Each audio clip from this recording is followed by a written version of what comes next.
everyone, a very warm welcome back. I hope you had a good lunch and were able to connect with some of your fellow longevity explorers. After the morning's inspiring discussions, this afternoon we have power-packed sessions on health and its importance and how we can embrace prevention as well as work to lead happier, healthier lives. It gives me great pleasure to introduce on stage Professor David Halpern, who's CEO of the UK-headquartered Behavioural Insights team. And he applies its evidence-based understanding of human behavior to nudge individuals, governments, communities, and organizations to make better choices for themselves. In the health sphere, this means encouraging and promoting healthy behaviors, policies, and practices. Prior to his work at BI, Professor Halpern was Chief Analyst at the UK Prime Minister Strategy Unit, and he's also an academic rock star. He's held tenure at Cambridge University and posts at Oxford and Harvard. Over to you, Professor Halpern.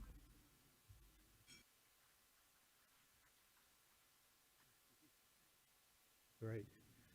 Great, wonderful to be here. So I'm going to pick up on some of the themes we talked about also this morning, but of course very much to talk about behaviour. Here we go, there's the slides. So the thing is, we're all human beings. I'll just start with a story from years ago, just get going. And I've worked for 4 prime ministers now in Britain, and now we get to work in lots of places in the world, but I was talking to the person who actually was the most senior advisor to our health minister. We did this work on behaviour change and so on. And way back even when Tony Blair was Prime Minister, in fact, this particular person went on to be the health advisor for the Prime Minister. And so saying we should look much more behaviourally to think about how do we alter, get better health outcomes. And we were discussing these various issues, including around, diet and smoking and so on. And he said, David, what are you talking about? Are you nudging people? If people don't stop smoking, they're going to die. What possible more motivation or nudge can you have than that? What is government going to do more than if you don't change your behavior, you'll die? But of course, as we know, that isn't enough to change people's behavior, right? We're tempted by things right now. Everybody intends to go to the gym and get exercise tomorrow or eat more healthily tomorrow. And they sincerely mean it, right? That's going to happen. But of course, it often doesn't happen because we're human beings. So, very brief introduction to the kind of field in the area. This is Danny Kahneman. Some of you may have met, or at least read his book. So, Thinking Fast and Slow. And the basic idea that he's really drawn out is that most decisions are made through what he calls system 1, or fast thinking, right? We use mental shortcuts to drive our behavior. So how you move around, effortless, driving on a familiar route or whatever it would be, or 2 times 2, our brain just seems to do it in an effortless and fast way. That's how we make most of our decisions, as opposed to so-called system slow, which is to really weigh the costs and benefits and work out what's the best thing to do. So let me just give you a kind of a real everyday example of this.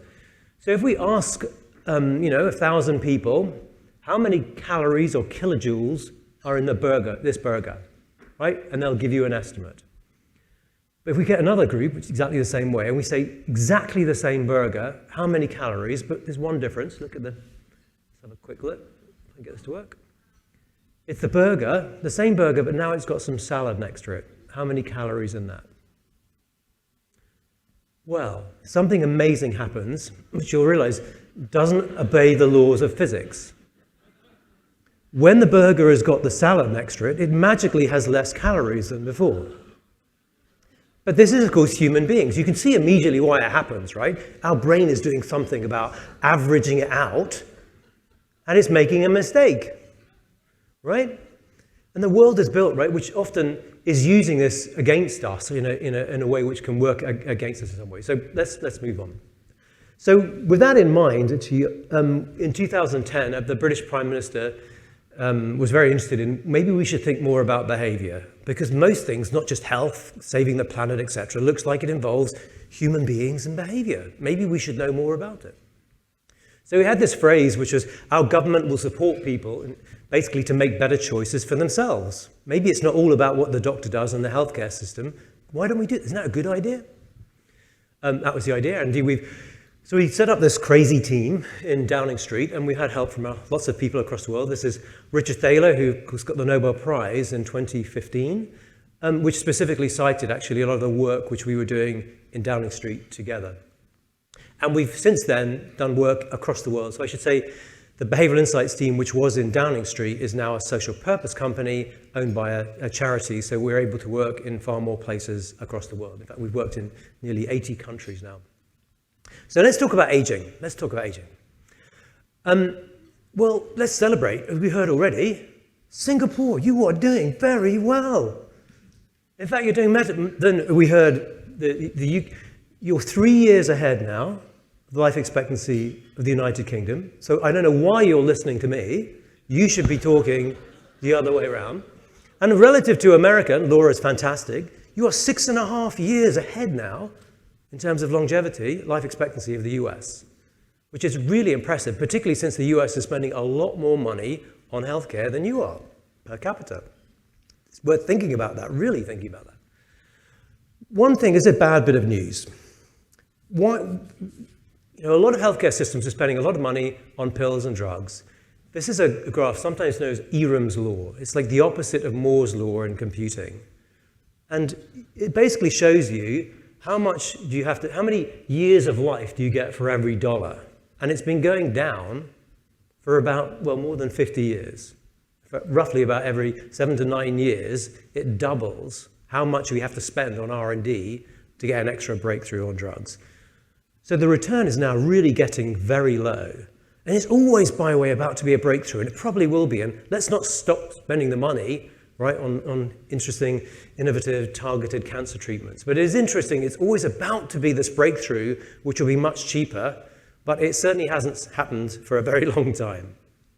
So that's a bit of bad news. But on the other hand, here's a good bit of news. So this is some work, some estimates we've done.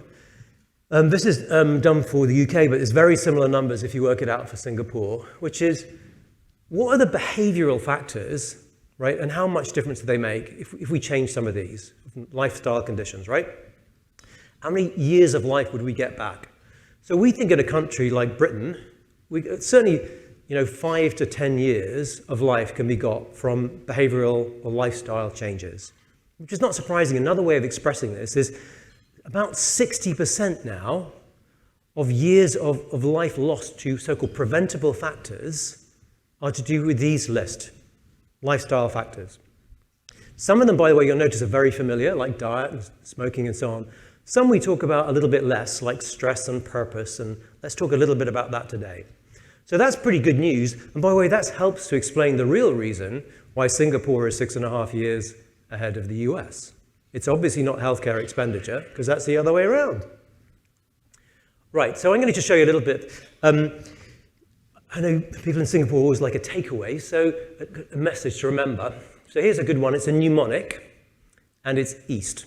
If you want to improve population health, change behavior, think go EAST.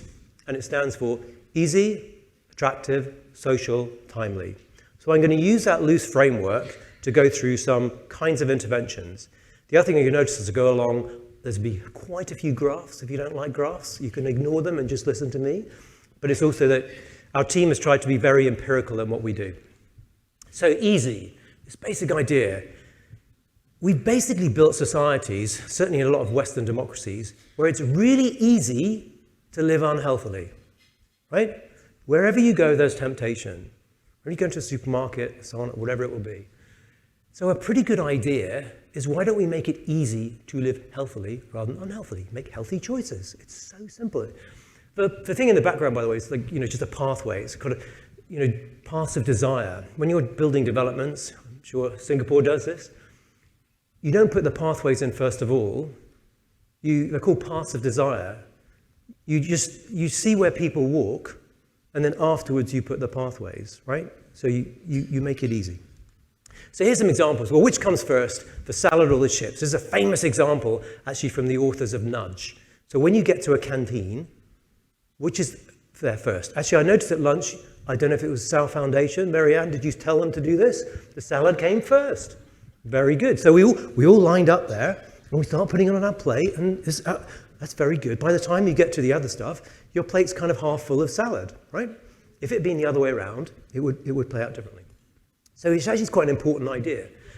And so this really matters when you go into a supermarket. So when you've reached the checkout and you're with your kids and so on, you've made good healthy choices, and then you're waiting there, and then there's a whole load of sweets, right? That's what's waiting you there. Can you make it through the sweets? And your children go, oh, right? It's temptation. It's how we built the world. So one of the things we've done, actually, we've literally worked with the supermarkets. First of all, we asked them nicely, and they gradually took it away. We've now basically said, no, you just can't have junk food near the entrances and the tills. We haven't banned junk food. If you want it, it's there. But now you have to look for it instead of it's right there in your face. Guess what? It affects sales quite a lot, right? In a good way. There are other examples. I won't dwell on it because Singapore numbers are so good on smoking compared to many places. But we caused a certain controversy in the UK when our team said, when electronic cigarettes came along and everybody started banning them, we actually said, no, let's not ban them. Actually, let's make them available to people, regulate so kids can't get them. And why do we do that? Is obviously you don't want your kids using electronic cigarettes, but if you're a smoker, it's a habit, it's addictive. If you can replace it with something else to step it down, actually, that's not a bad idea. And in fact, it turns out using vaping or e-cigarettes is about 60% more effective, for example, nicotine replacement patches, etc. So the best route is an e-cigarette. By the way, your best messenger is a doctor. So if your doctor says you should quit smoking, and here's an effective aid, that's a pretty effective way. So we think we've saved about now more than 1 million years of life in Britain, 1 million years of life, because we made e-cigarettes more available to people. What else? We come back to our food for a second. So when you go into, the world is full of these choices, what we call choice architectures, like the canteen, it's set up in certain ways. And so, for example, if you go into a Starbucks in the US or elsewhere, and there's 3 different sizes, most people will choose the middle one, right? Now, if you do an experiment, right, and you say, well, I'll do a little trick here. Because you ask people, why do you choose the middle one? Marianne, why do you choose the middle coffee? And she'll say, well, the big one's too big, and the small one's too small. It's just right in the middle. It's a Goldilocks. So we're sneakily going to make a change, right? And we're going to get rid of the small one. So the medium is now a small, right? And the big is not, and then there's a super big one. There's 3 choices. Guess what most people now choose? Do they go for the one which is the same they chose yesterday? No, they choose the medium one, which is now large, right? So you can see as a problem, if you want to sell more coffee, that's easy. So coming back to this, we do a lot of these kind of experiments and we test things. So you're ordering some pizza, we created a big simulation and so on. What are the kind of things you might change? So you might say, well, what's the list here? You could add an extra category instead of a small, medium, large. You could change the default, what's clicked on when you first choose it, and so on. So you can make these kind of changes. So I'll just show you, we make some of those changes. So let's suppose that, there's the control condition. You're ordering your pizza, what do you choose? Most people we know are going to choose medium, etc. You can make some changes. What happens if we pre-click the small? So you just click on the medium if you want it. But if you start with pre-clicking it, people choose less calories because they just stick with it, right? Default, no friction. Other kind of changes, you can make, I'm just going to go through it all really. You could change the name. Why do you call it small? That doesn't sound very good. Why don't you call it regular? Oh, well, that's good. If you call it regular, you get less calories. Or another thing, we'll add an extra category at the other end, and then again, it will drop even lower, right? So that's quite a big calorific drop just by changing the choice architecture. That's what behavioral science can do.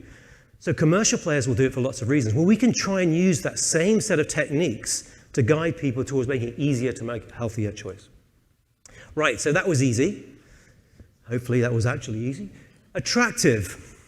What makes it attractive? We were talking this the other day. For example, it turns out saying things are healthy doesn't necessarily make them attractive, particularly if you're talking to your teenage children. Let's do this thing because it's healthy. Well, I definitely don't want to do it then. Right? So this turns out to be quite powerful. But with the image in the background itself as an intervention from a group we worked in Australia called Vic Health, which was how do you get people to take the stairs? It's a big station in Melbourne, actually. And they had a great idea. Well, let's just make them look really beautiful. They put this beautiful picture on it. What does that do? Far more people took the stairs as soon as you put this picture on it. Nearly doubled it. And at rush hour, you can't see it so well, but even in people in a hurry, more than 25% extra people take the stairs. Instead, I don't know if you can see, they have these escalators on the side, right? So that's your choice. Make it prettier, people take it. Okay, what's in a name? So one thing is quite a good idea is probably to eat less red meat. So should we call it meat-free? Well, maybe it's not such a good idea. Here's a very simple experiment. This is a breakfast, which is basically a vegetarian breakfast. Should you call it vegetarian? If you're already a vegetarian, that's nice. But if you're not, do I want to do that? So this comparison, in one of them it's called meat-free breakfast. And you can see 7% of people choose it. But if we call it something else, like feel good, or here at the end, field grown. Field grown. You can see twice as many people will choose it if we call it field grown than we call it meat-free. Why do you say, this is what it's not? Oh, it's not got any meat. Oh, it's field grown. I'll have that. Right? Make it attractive. Okay, here's other examples, just drawing attention, right? We're in a hurry, we've got lots of other things in our lives. Here's a very simple example, not very subtle. You want people to have less drinks and choose things other than the one that's got lots of sugar in. You might put a big warning on it saying, high sugar, right? That turns out to work a fair amount. That's also important, as we'll come back to it, which is it then puts pressure on the manufacturers to change their drinks. This is important. Whereas another example, actually done in a hospital, which is the drinks are still there, but they're harder to see. So we literally, imagine you're walking around, you're in a hurry, you've got all these other things to think about, you go to a restaurant, you tend to choose the things right there, right? And often you put the things which are most valuable to sell there. Well, if you put the high sugar drinks on a slightly higher shelf at a line, does it change your choice? Yeah, absolutely, right? You can see the high sugar drinks, they're still there, and then the no sugar drinks go up in sales. Another example, let's get exercise. This is a simple one, I love this. So getting kids, for example, to walk to school. You know, one of the major reasons why in a lot of countries, parents drive all the kids to school. And then you say, why do you do that? Well, because the roads are so full of other people, I don't want my kids to walk because they might get run over. Why are they going to get run over? Because there's all the other parents who are in the cars.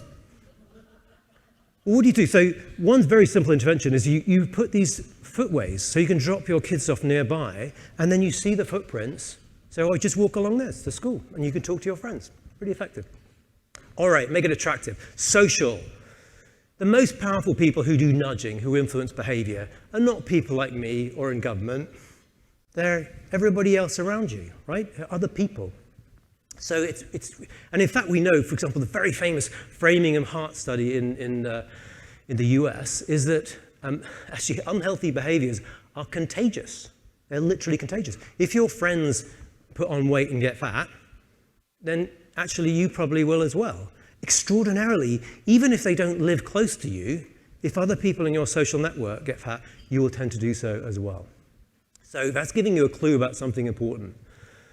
Right, so you can do this. This is a trial actually in Australia we did a few years ago. A number of people have done similar ones since, which is using Fitbits and so on, and of course the world evolves.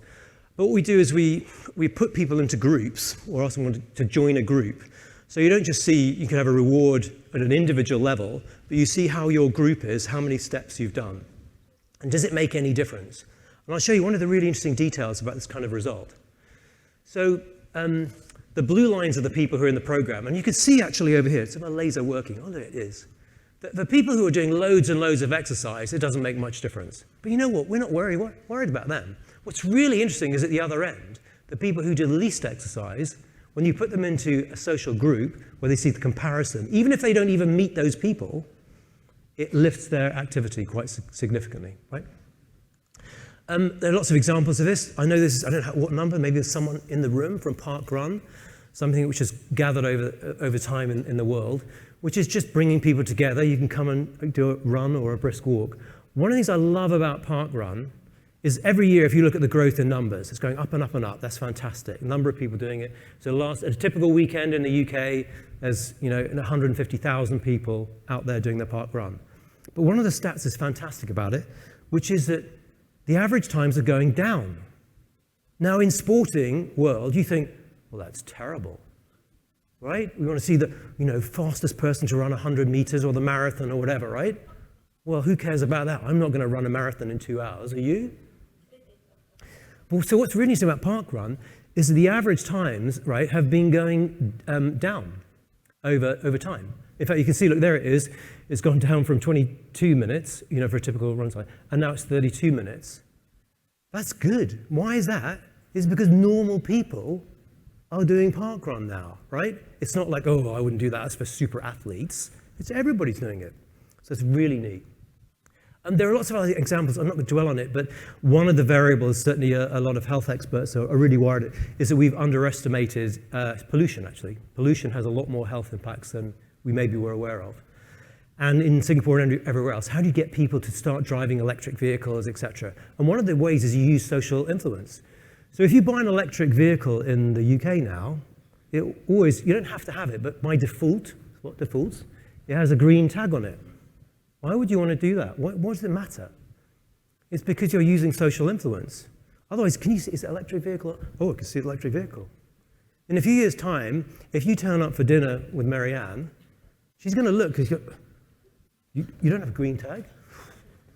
Embarrassing. So it spreads, behavior spreads, and so you want to see good behavior so it spreads through a population. But also fundamentally, when we talk about social, is the extraordinary, we touched on this already today, is it actually itself has a causal impact, and it's really large on our health.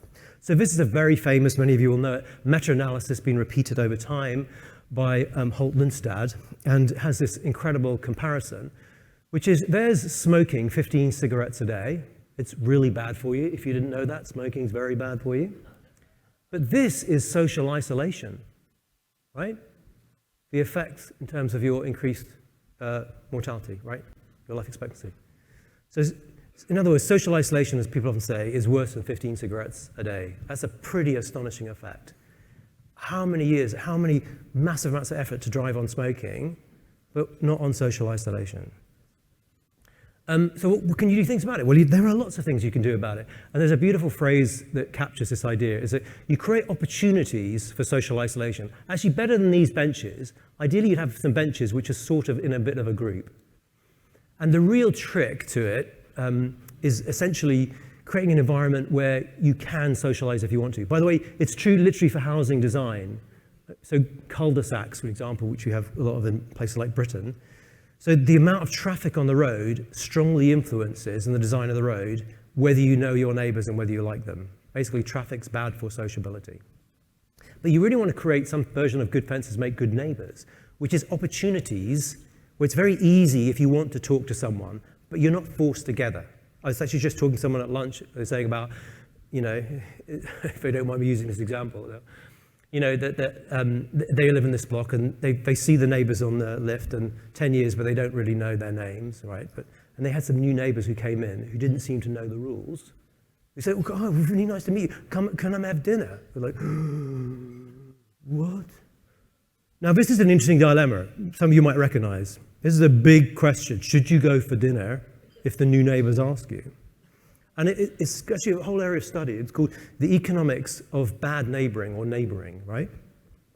Because here's the risk. The chance are they're really nice and we'll get to know them. But what happens if we hate them?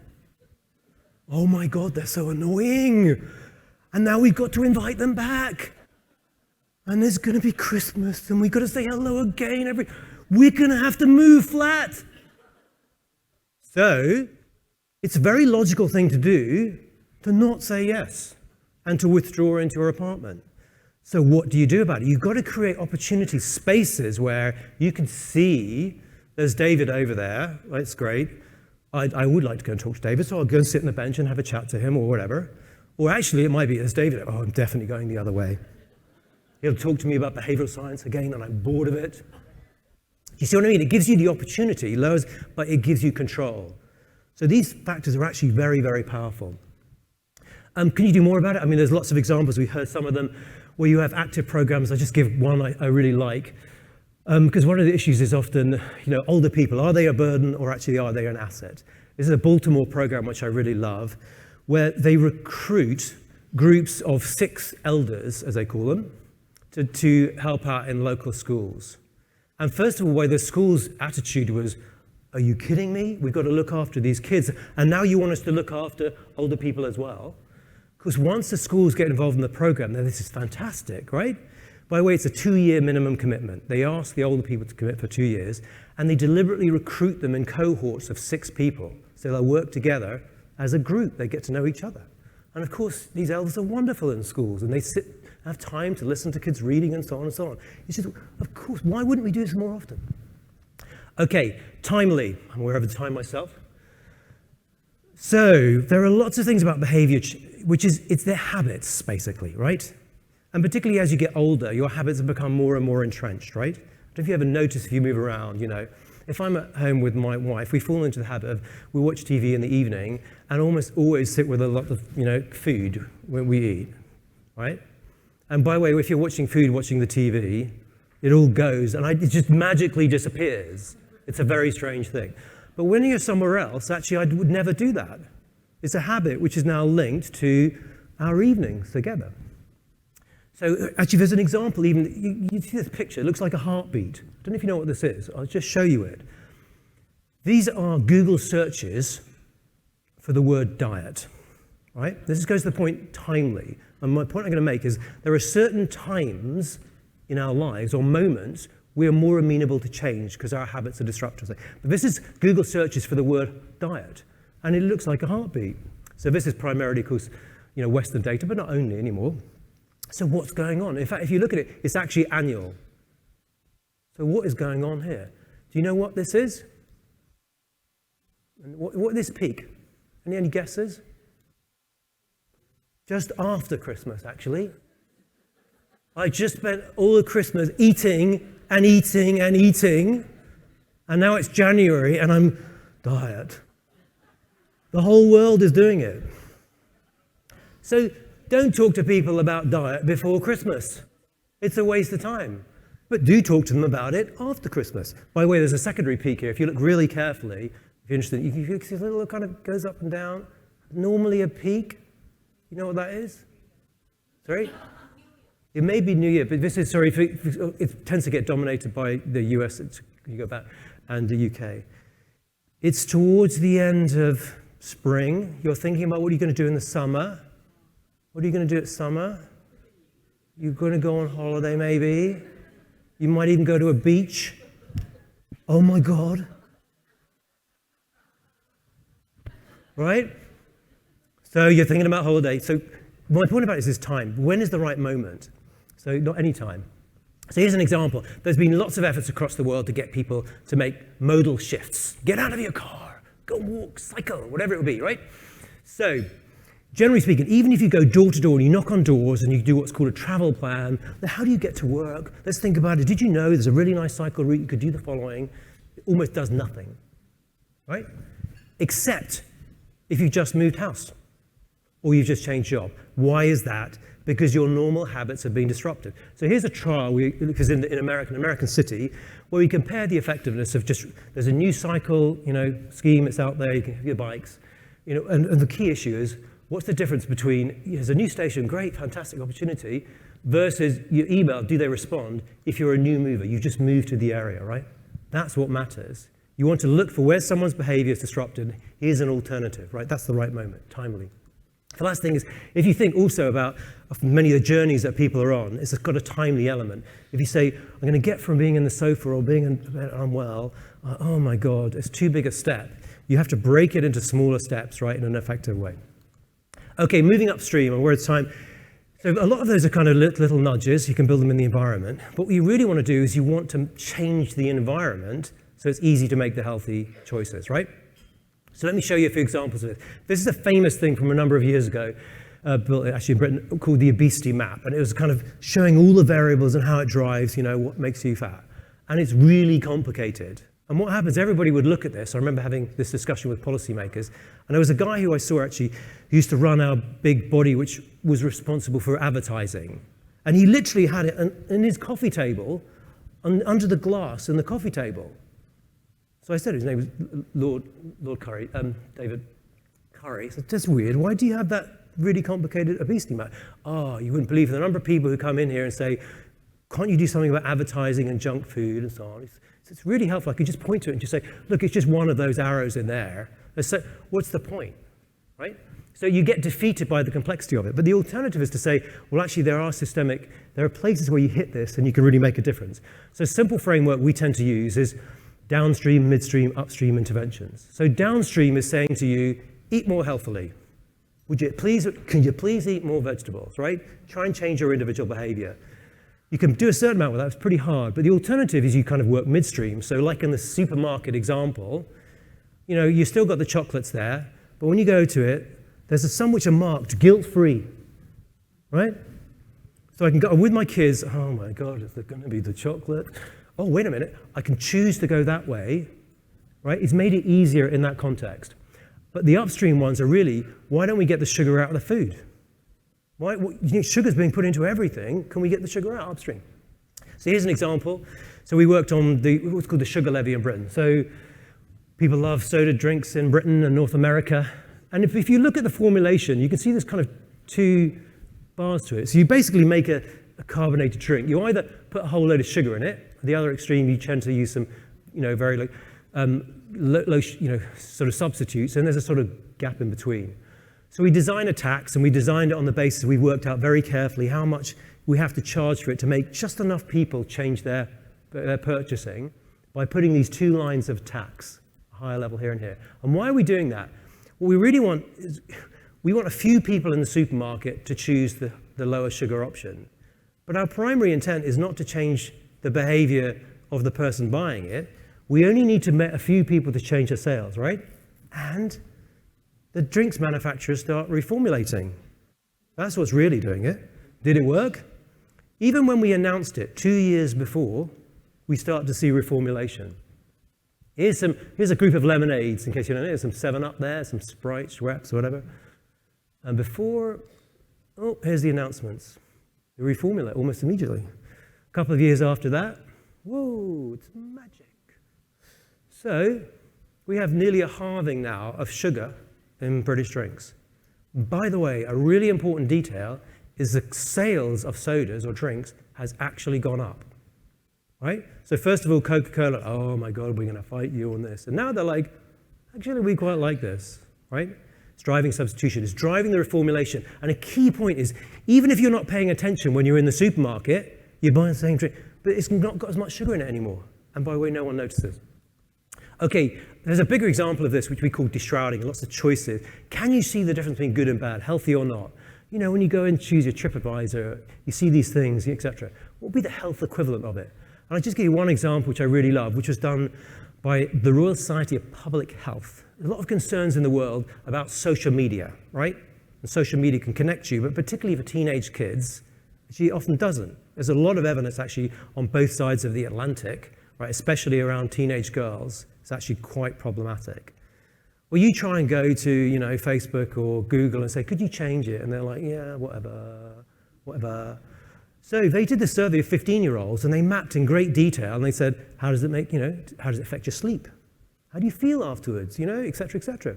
And it turns out if you do that and you assemble it, social media, this is a couple of years ago now, are really not the same. So YouTube, in terms of its net effect on 15-year-olds' mood, et cetera, YouTube's not brilliant, but it keeps you awake because you keep clicking the next thing by design, right? But it doesn't make you feel awful. Whereas Instagram really does. It's almost by design at this point. Why do you do this? It's because now it's Instagram's problem, right? And so these kind of data really put pressure on Instagram to change its algorithms and the way it works, right? So you do it upstream. And boy, it's some of the same things. So here, you're giving your used to be 12-year-old, 10-year-old, 8-year-old, their smartphone. You say, here's your smartphone. You do it whatever, but don't use Instagram, right? Now it's Instagram's problem. So I'll give you one, kind of getting ready to the close now, but What else can you do? One of the things that's Laura took that this morning, but around keeping active in other ways, and a pretty good way is actually to stay and work. But when you're, 50, 60, 70, you're like, actually, you don't want to work in the same way. And a really key thing to keep people active, especially if you've got caring responsibilities, is you want work to be flexible. Well, we could tell you all, go and get flexible jobs. But we could do it the other way around. So here's a trial where we work on, why don't employers ask people, why don't they advertise and make jobs more flexible?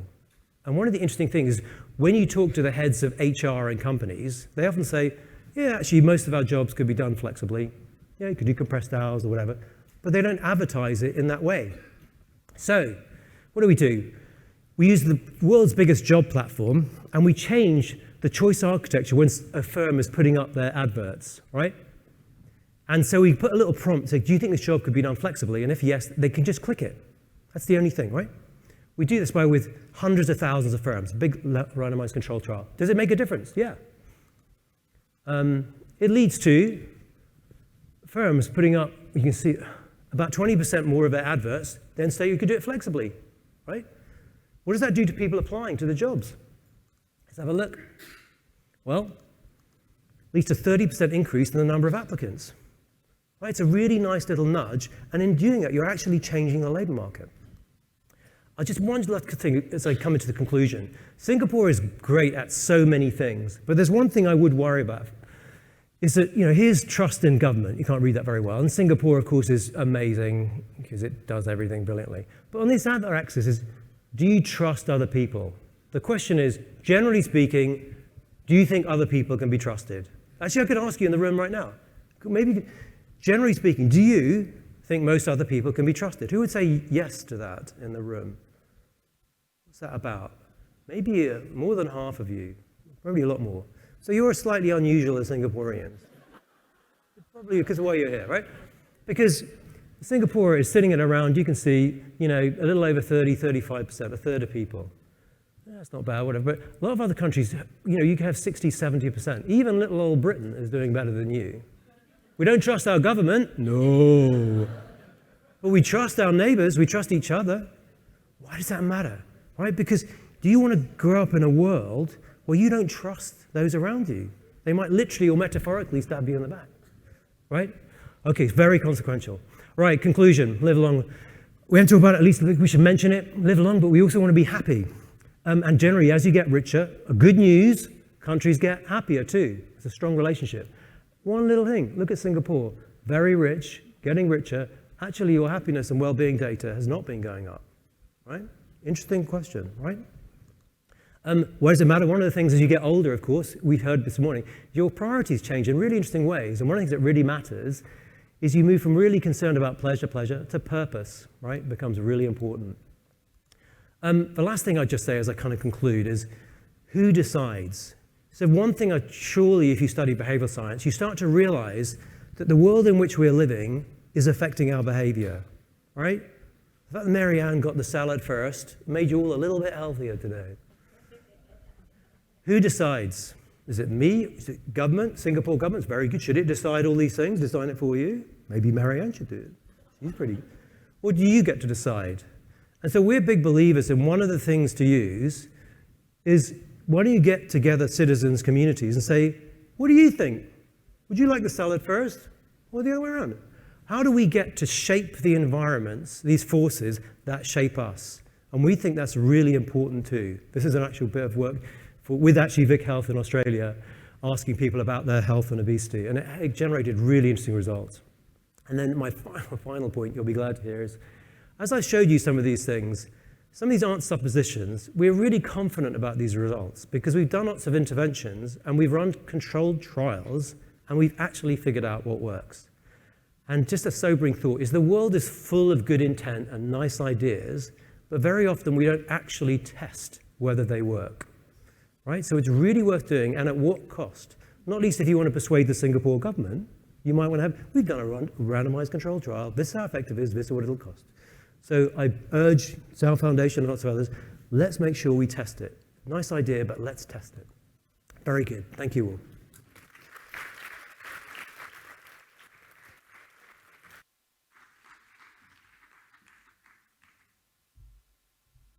Thank you so much, David, for that illuminating talk. We love acronyms in Singapore, so easy, attractive, social, and timely is going to stay with us. May I now invite Mr. Sekwi Neng, CEO of our foundation, to present a token of appreciation to David.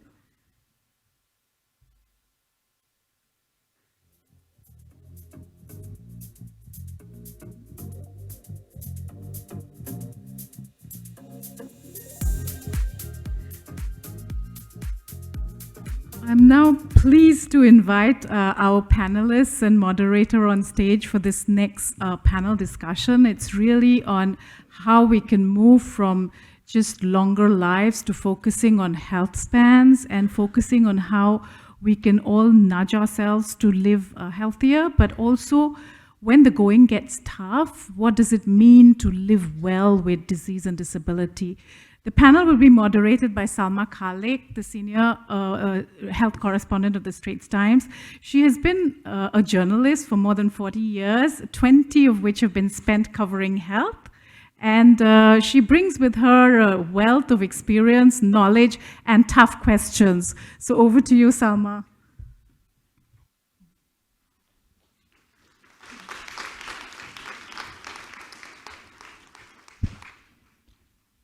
Hello. Like Radha said, I've been covering health for more than 20 years in the Straits Times. So obviously, improving health is something very close to my heart. And I'm very glad, David, that you're saying it's possible. Yes. Now, before we go into our panel discussion, our three panelists would be making some preliminary comments. And we'll start with you, Wing Mui. Dr. Tan Wing Mui is the Director of Healthcare Transformation at the Ministry of Health. She's a pharmacist by training, and she's spent more than 30 years in healthcare. Now, she's very passionate that care has to be people-centric and holistic. So, Wing Mui, can you tell us more about this integrated health promotion that you're doing? Sure. Thanks, Salma. Can I have the clicker? Okay. Oh, wait. Have you got it?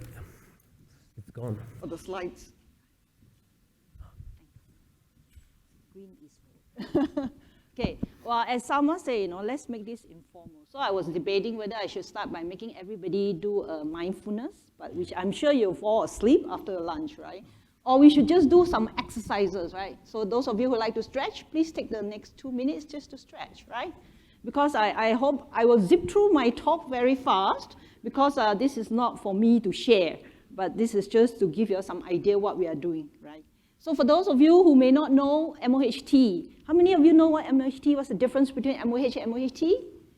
I do now. Oh, yeah, he was asking MOH, right? So we are one agency under MOH Holdings. We are 5 years old. Our ED is Professor Tan Cho Chuan, who wears many hats. One of the aims that we're trying to do is how do we actually help to be more person-centric and transform healthcare system through data, through using digital to enable, make it more efficient, and more importantly, how do we deliver value-based care rather than today we know it's very episodic, right? You go to the hospital, you fall sick, and there are frequent flyer, people that admit 3 times a year, more than 3 times a year, and then you have no relationship with your doctors. And that's what we think that there's a need to change. I come from the Integrated Health Promotion Division, as the name tells you. Point which way? There you go. Ah, okay, sorry. Okay, so one of the things, as Salma said, right, our job is to see how we could increase health of the population. And I think you've heard enough from David, right, and also Laura this morning. It's all about behavioral change. Of course, we know education is one of the predictor factors, so we are not going to talk about this here, but it's also about mindset change, it's about ourselves, right? So, but to do a population is too huge.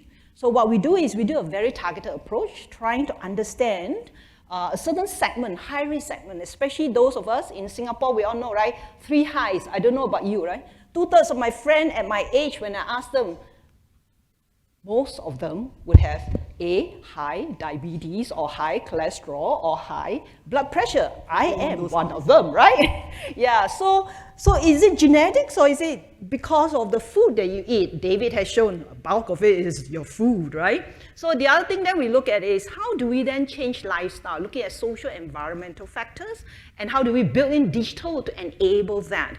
And very importantly, we believe we can't just do it by ourselves. So we need to bring everybody on board with that. So then why do we pick healthy precinct?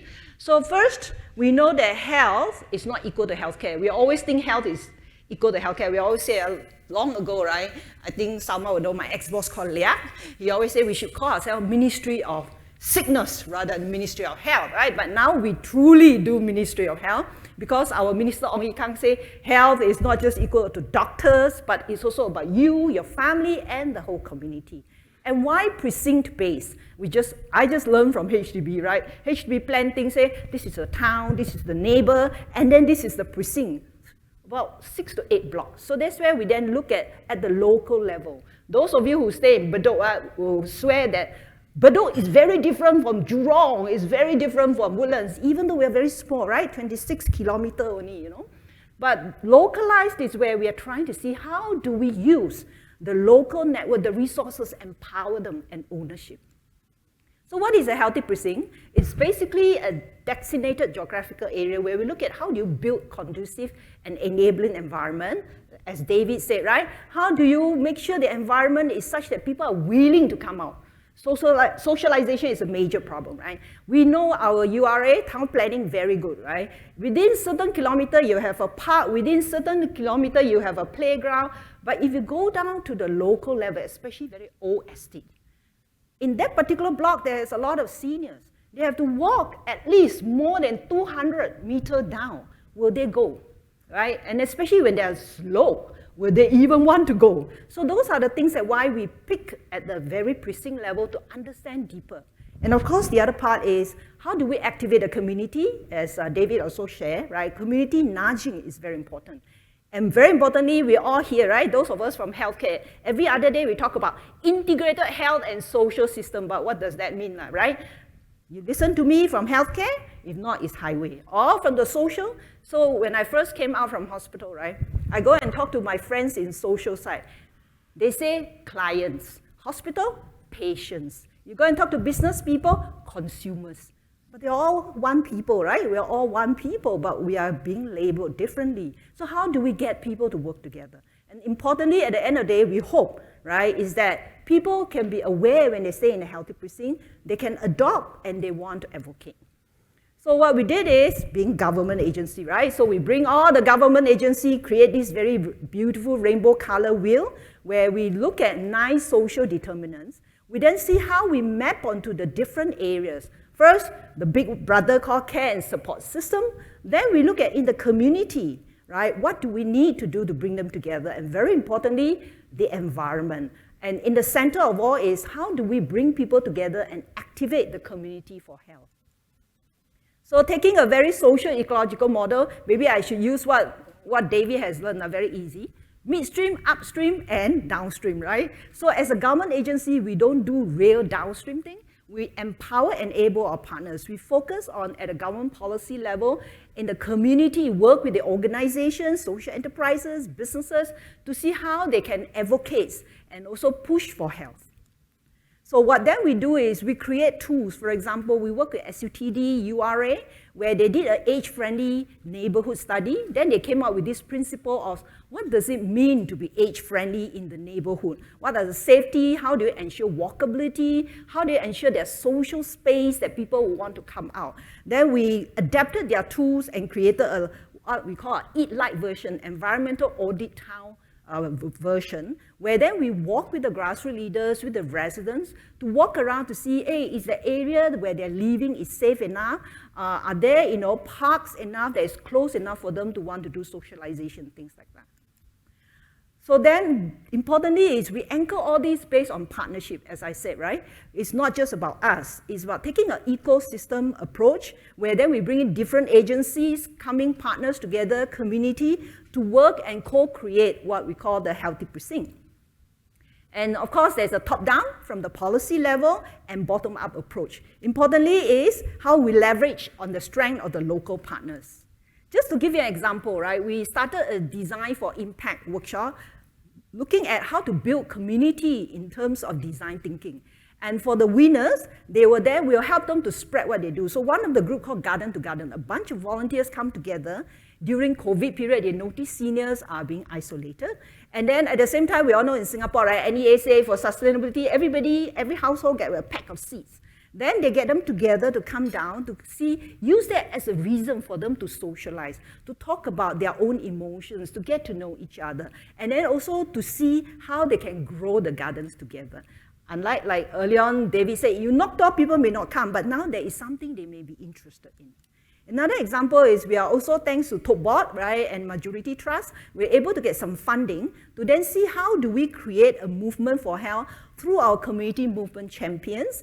Just give you an example, building health eating amongst the kids and youth. So one of our partners here called Three Pumpkins, they are actually a social and arts center in Boon Lay. So they reach out to vulnerable kids and wanting to teach them about sustainability, community gardening.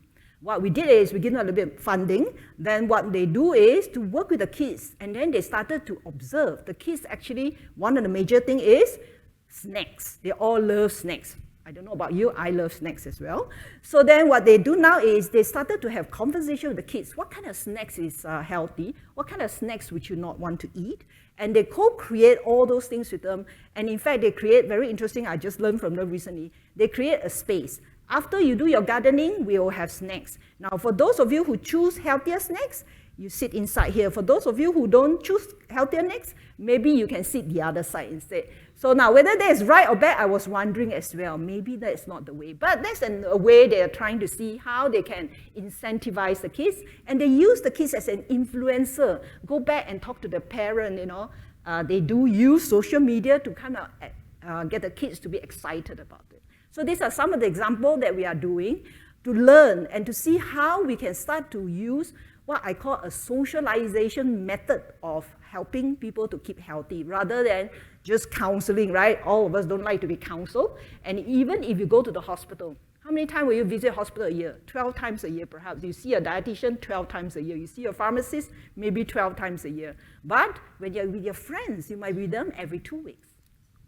Okay, so I've been chased. So together, we hope to build a healthier Singapore. I'm aware I can adopt and I will advocate. Thank you. Thank you very much, Wing Mui. I'm looking forward to a transformed Singapore. By the way, could you arrange for air conditioning between my house and the nearest park? I promise I'll exercise more. Yeah. Now, let's turn to Paul. Paul is South Foundation's Chief Strategy Officer. Prior to this, he was with the World Health Organization's Innovations for Healthy Aging team. So he has got both local and international experience. Paul, over to you. Yeah, can you all hear? Yes. Thank you very much for having me here again today. I don't know where I'm going with this, but before I start, I'd like to invite everybody to think about one thing. This is not something we're going to share, but I think it's important for you maybe to try and reflect on it. If it's too difficult, I understand, don't do it. But I'd like all of us to think about how you would like to die. And this is very pertinent, very, very pertinent, firstly, to the care that we provide at ZAO, and secondly, to the aging agenda as a whole. Because people tend to talk about healthy aging, longevity, and one of the things that we have to remember when we're talking about aging, we're talking about the totality of aging. The last time I checked, human mortality is still 100%. So we will all die. So it's very, very relevant, essentially, to the context, essentially, of what we mean by living as well as we can, building systems, basically, to support us on that journey. And within that journey, it needs to support us as well in our vulnerability and our frailty as well. So I'm not going to go into the talk, I think, in a very, very sort of formal sort of way. We are here at ZAO very, very interested basically in the issues of how people can have a very meaningful life, even if you do not have full health. But I think we're also interested in the So Wing Wei, I think here maybe slightly, I disagree with you. I think the labels we put on people do matter, okay? And let me try and explain this. In the Healthier SG changes that we're trying to bring about with Singapore's movement towards population health, I think we all kind of recognize this in Singapore. At the moment, a lot of people that go to GPs anyway are kind of like this: doctor, I'm sick, please give me medicine, make me well. This doctor's medicine not very powerful, I go to the next one. And then I go to the next one and I go to the next. So people do expect essentially some kind of silver bullet, some kind of magic bullet to make them better. The problem of an agenda, or the strength of an agenda, both a problem and a strength of something like Healthier SG, is that it's exactly what Wing Mui is describing. You're trying to create, an entire community actually of people who are capable of self-caring and peer supporting for health. In a way, you're almost task shifting, healthcare from the shoulders of the health professionals back to yourself. That's everything that David's also been talking about as well. How do you make communities, how do you make the businesses, everything around you more responsible actually for creating a better world, a healthier world, one where people go from being this passive patient actually to somebody who's health literate, and so this is the point. They're not patients, they become consumers, they become clients. It gives them that sense essentially of responsibility for themselves. So I think that's where I kind of disagree with you a little bit. It's like, the other thing that I also want to do and to invite everyone to think about, and the reason why I asked the question, how would you like to die, is because, as we saw this morning from Laura's talk anyway, 50% of people over 85, basically will have some kind of disability, some kind of problem. And it depends on the context, essentially, of the community or society you're living in. In a less developed society, that may be 75. And so this is part, essentially, of the whole issue of extending health span. But beyond that, also something which I will talk about in a bit, active span, actually, in sort of older people. But to understand this, I think, it's really important for us to get away from modern medicine's thinking of health and sickness essentially as a simple binary, because it's actually not that simple. Even if you think about where Healthier SG is going to begin, with the 60-plus population of chronic conditions and the 40-plus population, that have chronic conditions, you are looking essentially at this population of people, who are fundamentally not healthy, not sick. And if we think back to the people that we know, that we look after in older age, the elders that we look after, many of them basically are kind of in this territory. Sometimes they're more sick than they're well, sometimes they're more well than they're sick. And so it's very, very important actually to remember that the services and everything that we're trying to do, primary prevention,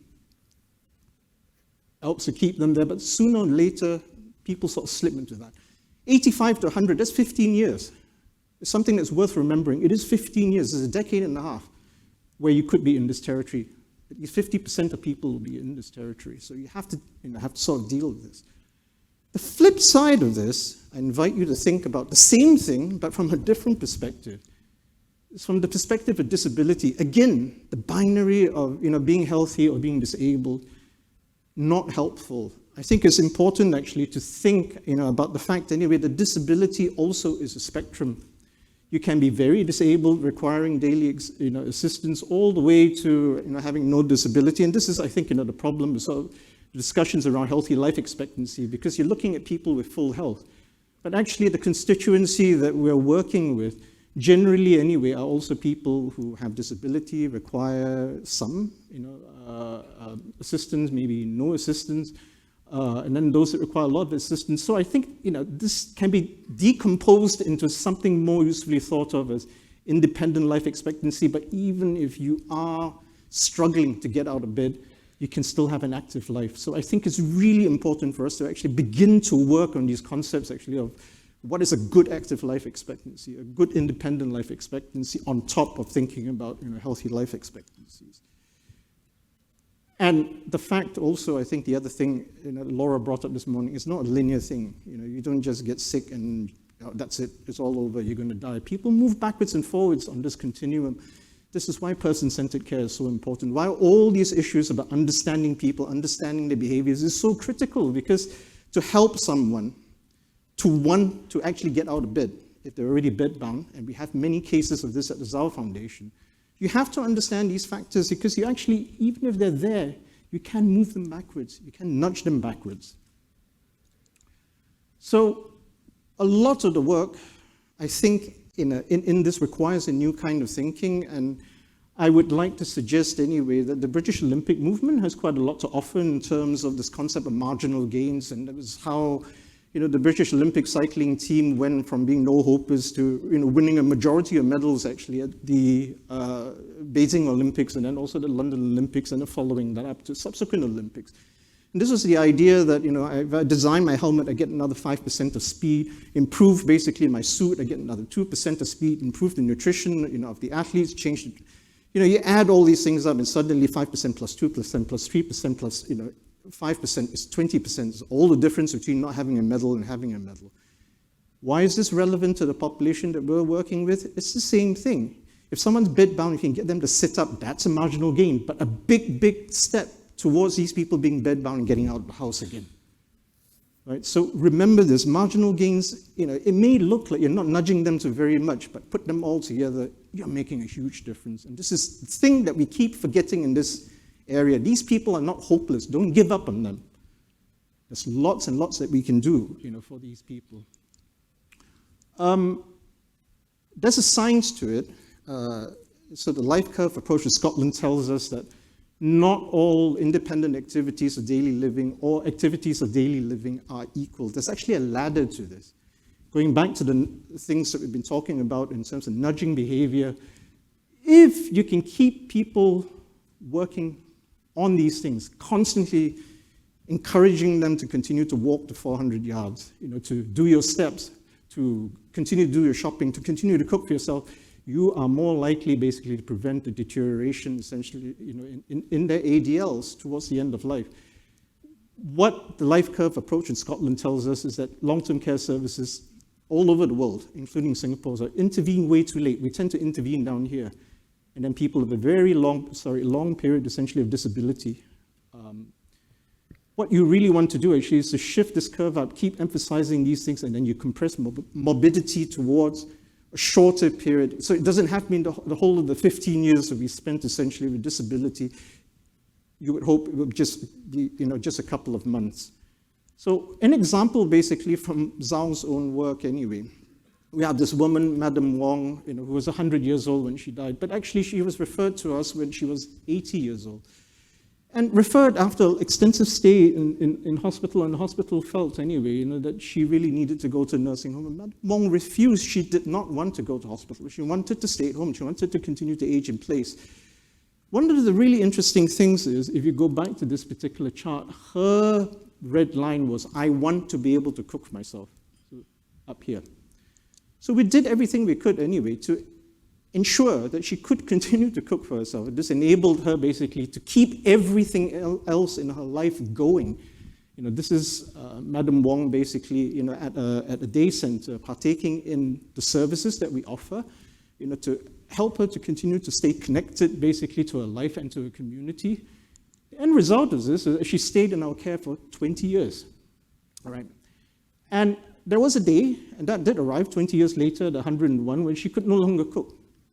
She went into a nursing home, as she promised she would on the day when she could no longer cook, but she was only there for 3 months. Her deterioration is very rapid, and she passed. Now, except very intensive kind of effort required basically to maintain people. A lot of work has to go into understanding what they need and what they want and so on and so forth.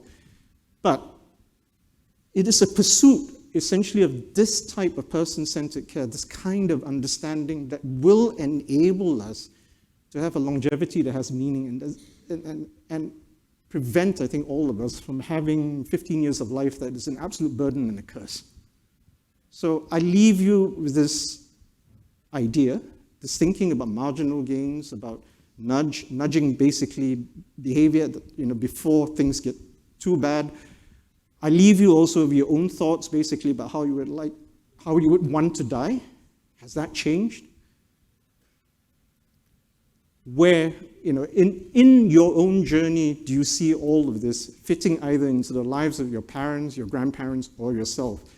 If we reflect on all of this, then I think we have a better chance of understanding how we work with these populations, and the importance basically of secondary and tertiary prevention beyond just a technical term of secondary and tertiary prevention. Right?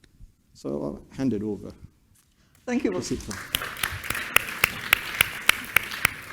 Thank you very much, Paul. Now, to round off, we'll have Dr. Wong Swit Fan.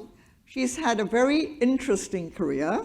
She's a geriatric physician by training, and she's currently the clinical director for population health and community transformation at Yishun Health. Now, she tells me that people used to ask her why, as a medical specialist, she was wasting her time on community work. So, Swit Fan, tell us, have you been wasting the last decade of your life on community work? It's been the best years of my life. Yeah. Thank you.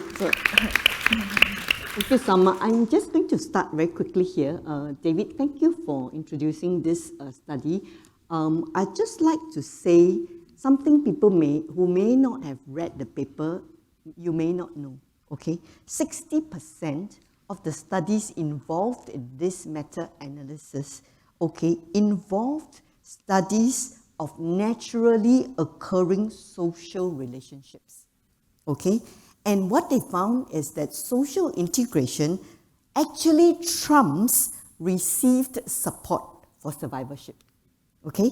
Therefore, they did say multifaceted community-based interventions is actually advantageous. So I'm not going to talk about what I do, but maybe I like to let the work speak for itself, okay? Yeah, and say, first is the context is different. We are not talking about people as users, not patients, not consumers, okay? Not even volunteer, not clients. We are talking about people as people, where they live, in their neighborhoods. We are not talking about top down, all right? We have a good infrastructure provided by our governments, our partners here. But now, what are people doing for themselves? And I think that this is the work that I have been blessed to see, because these are people organizing and reorganizing their gifts around community, okay? So down to where people live, how they live together. So we have moved from aging in place to aging in community, because we have actually rather atomized as a society. We live in our nice small little flats, HDB most of us, right? And HDB can tell us that the average household size, 1980 was 5, today is 3. We are smaller, and our resources within our families actually diminished. Yeah, and what do? We have excellent services. We outsource, so we outsource care as well. But what about people who are not able to buy, who cannot function as customer, client, user? Neighborhoods are their resource. This is the commons, yeah. And a lot of the work that we do is really gathering people with their gifts, their natural gifts. A lot of people will come to do these share a pot programs that we have, right?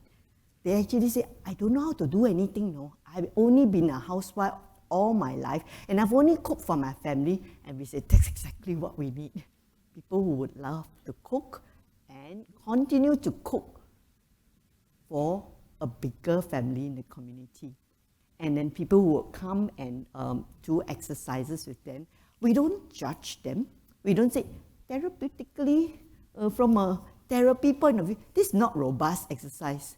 We don't do that, because for a person who's frail, who has been in a wheelchair for 8 years, to start walking 10 steps is a massive achievement. It's almost like astronaut training. And that is the minimal gains we're talking about here. And David has talked about that as well. So from 10 steps, I have seen 4 people in wheelchair get up, and now using a pedometer, achieving 2,000 steps. Wow. And buying sports shoes.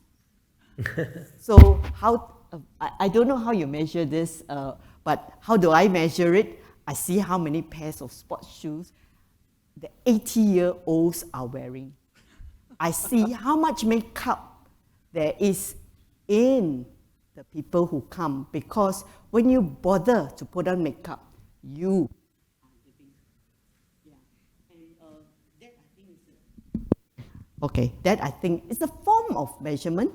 Maybe I leave it to people to do that.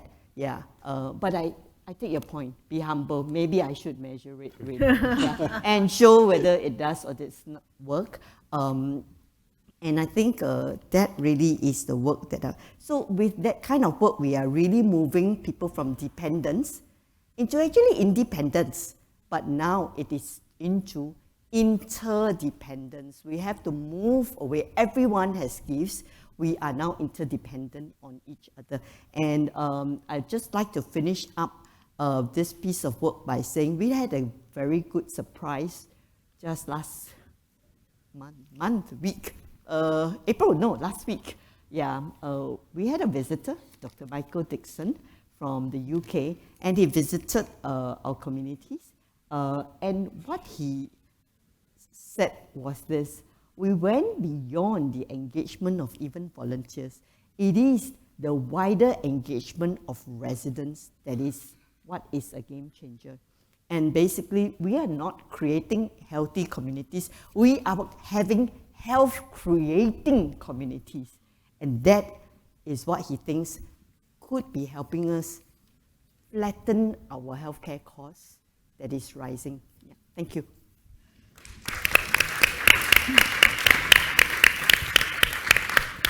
Thank you very much, Sweet Fun.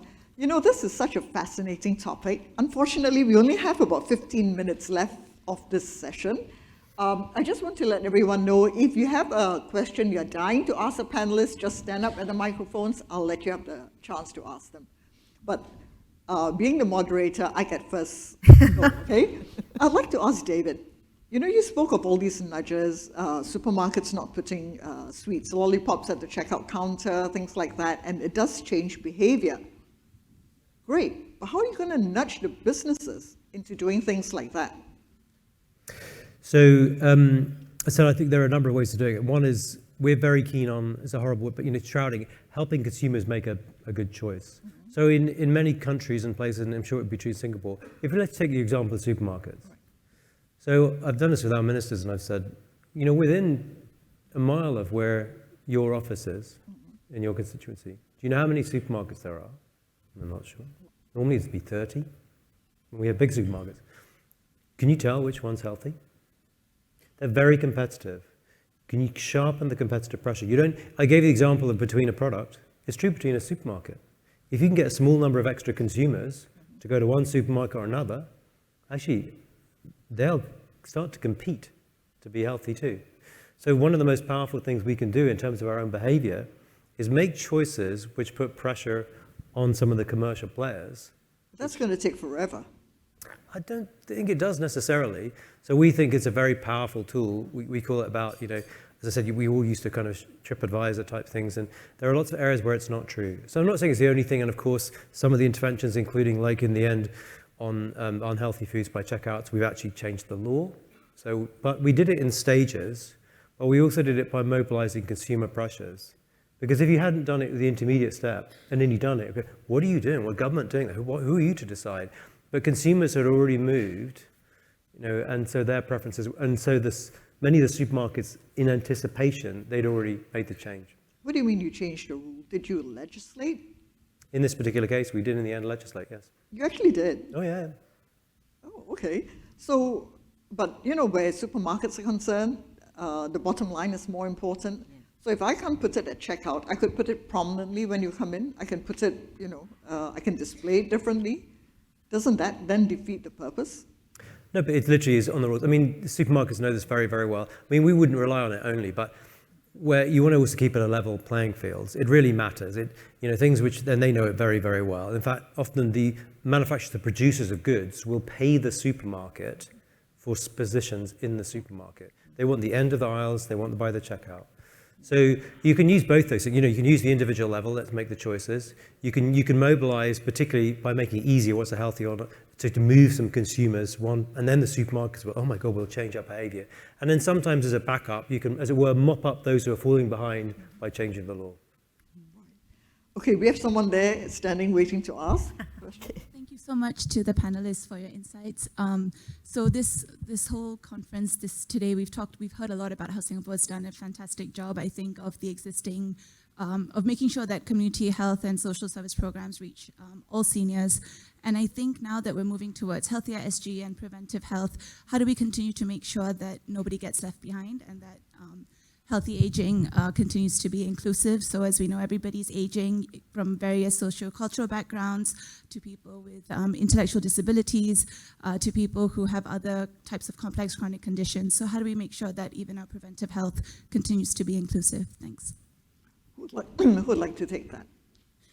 Maybe I'll just start off. Yeah.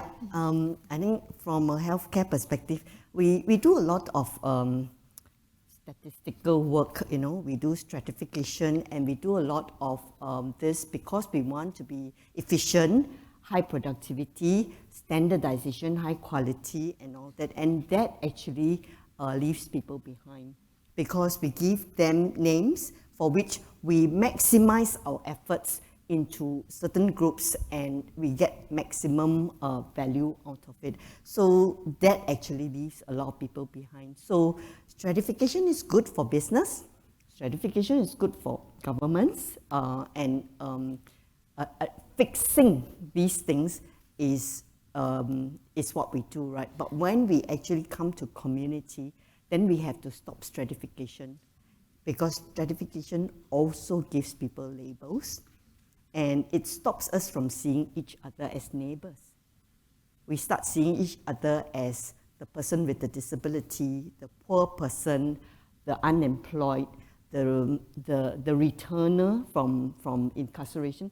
We give each other labels that then you don't qualify, because now you're a special case, you need welfare.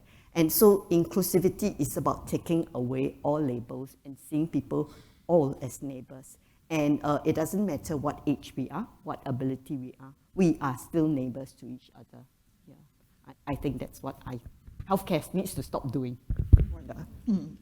Yes, go ahead. I think that one of the issues here that we do need to recognize in terms of a systems change when we talk about aging populations, longevity, is to recognize that the healthcare model at a certain point as well, its current vocabulary, language, ceases actually to be relevant, because you're not fixing people anymore, you're not curing people anymore. And so it's about an entire system working together to maintain quality of life. That becomes the outcome, much more than any sort of standard health outcome as we currently understand them.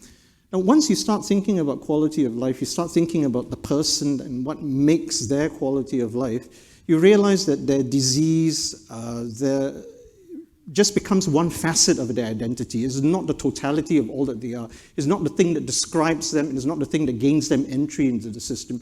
It's this whole pool of things around them, you know, the social conditions where they live, you know, how you manage the disease so that you can continue to have meaningful life and quality of life. If you start thinking that way, you're a lot less likely basically to leave people behind. So shifting the thinking towards quality of life outcomes, I think, is a really, really critical approach to not leaving people behind.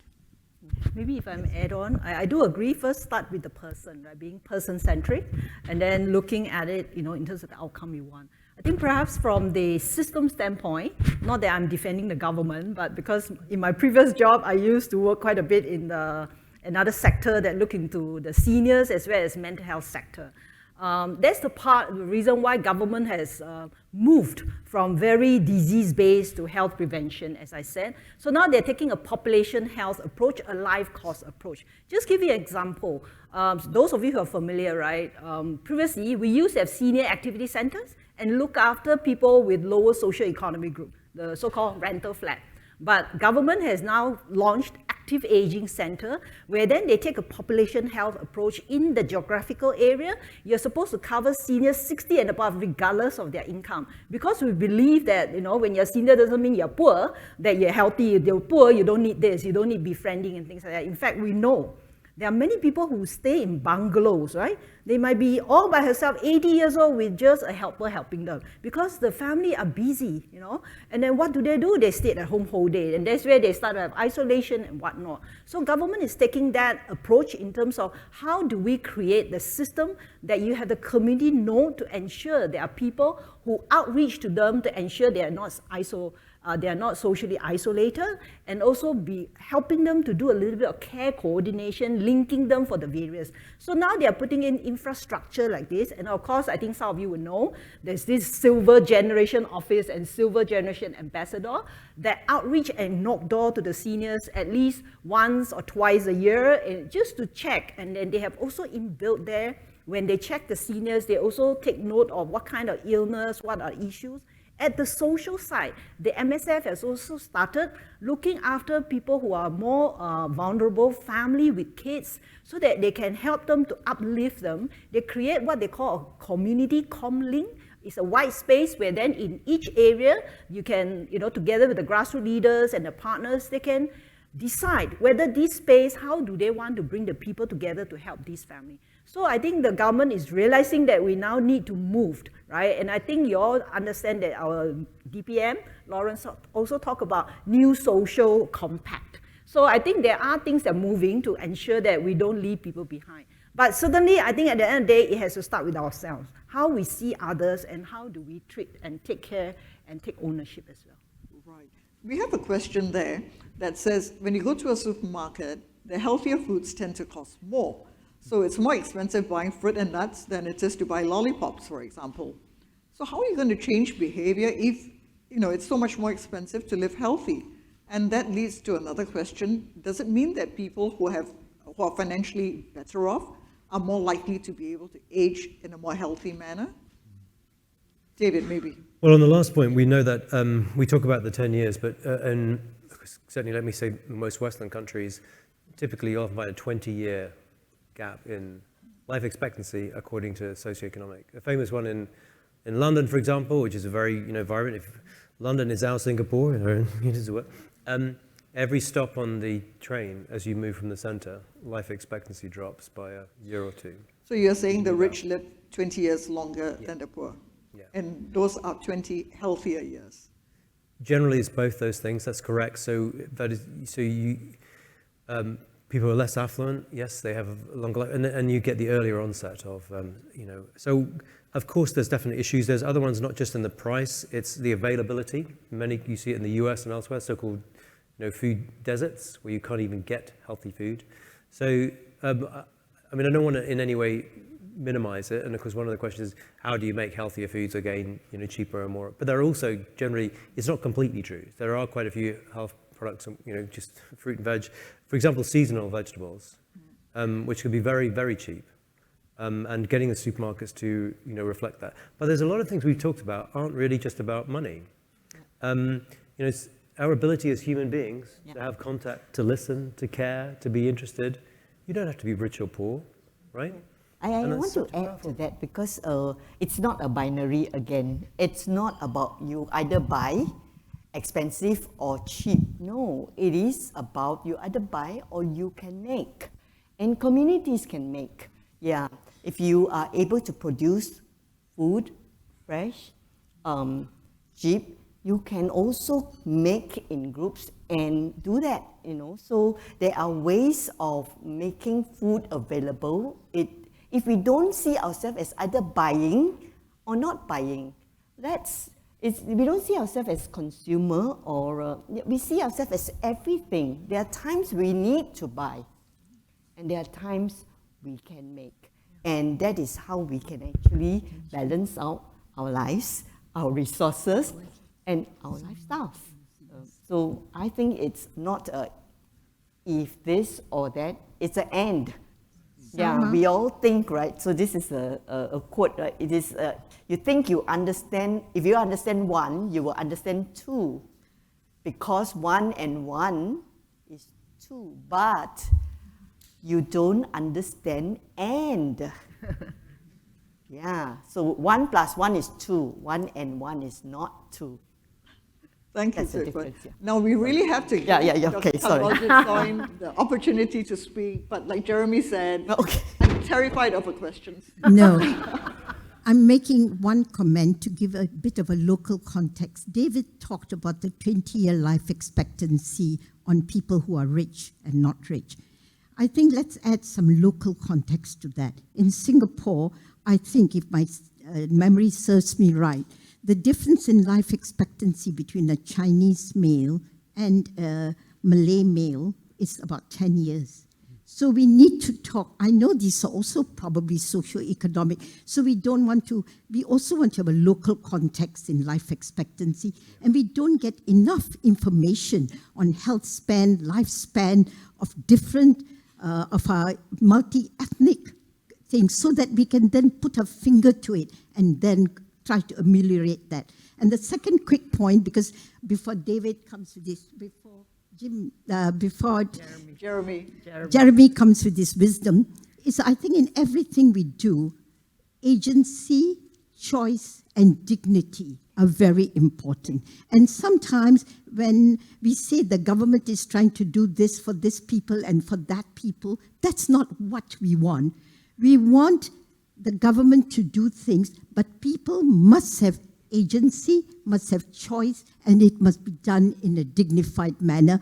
Otherwise, it doesn't serve the purposeful living that we all want. Thank you very much, Kani. So now let's hear Jeremy's wisdom. No, sorry, there is no wisdom, but just a very quick question. Trust in government is high, trust in each other is low. How do we build trust? Without trust, there is no community. Without community, there is no healthy activation and really so on. Thank you. Well, that was your baby, so... Can I answer? Right. Sorry. I don't have all the answers, but I know one of them is to create bumping spaces for people, and David has spoken about this. We have very little space in Singapore, and if all of us want to keep that into our own homes, then we will isolate ourselves. It's safe in our homes, especially in a society that is emphasizing uniqueness. When I'm unique, that means everybody else out there is different, and it's not safe when everybody else out there is different. Yeah, so then I stay in my home, and what do? I then outsource my needs, right? I grab things in, and I don't form communities. And we know that communities formed on the internet are not as predictive as face-to-face direct friendships. So creating bumping spaces. And government does put the infrastructure. Do we use it correctly? And I think some of the nudging work that David has done actually contributes to that. So one of the ideas is... Shall I quickly have a go? Yes, it's a very big and a very important question, which we should be asking much more often across the world. Social trust. You have a department for education, you have a department for the economy. Where's your department for social trust and connection? I mean, you may have it implicitly. So there are also, by the way, very big social class differences. And when you took one of the drivers is literally in that space too. So the bad news is when you look cross-nationally, it looks like it's often caused by literally deep in our histories and our culture that can drive some of these differences. So people often think, well, there's nothing we can do about it. But actually, when you get into the detail, it turns out, why do we say most people can't be trusted? It's because you think that's been your experience. But a really interesting thing, slightly depressing about humans, is we notice bad behavior much more than we do good behavior, right? If a news story about someone's got hurt or stabbed is a news story, someone about someone being helped, you know? So but also some of the things which talk about these interactions, when you create the opportunity, we're surprised to find our fellow humans are actually nicer than we thought they would be. And I tell you obviously many countries have gone through a terrible time in the last few years because of COVID. Singapore did much better than most countries. But one of the slightly surprising, you might think, silver linings, for example, we've seen an increase in social trust in a country like Britain. It's because people have actually found more time with each other. We've had 1 million odd volunteers and so on, and people are pleasantly surprised. So you can, even in quite short time frames, in experiments or interventions where people interact with each other and get the conditions right, they find that others can be trusted. You then ask that question again, they do say they change their mind. Most people can be trusted. So I actually feel upbeat about what is possible. But I said, really, you've got to bear in mind a key, the magic special sauce, as people like to say in Singapore, is this ability to choose when and where you interact with. It's got to regulate your own social interaction. So pushing people together doesn't give you it, but the ability to choose when and where, make it easy, actually has very, very big impacts. Thank you. So it looks like even the pandemic had a silver lining. Well, I'm told I've run out of time. If any of you want to ask more questions, do it during the tea break. I'm sure all four will be available. Do join me in thanking them for a very interesting session.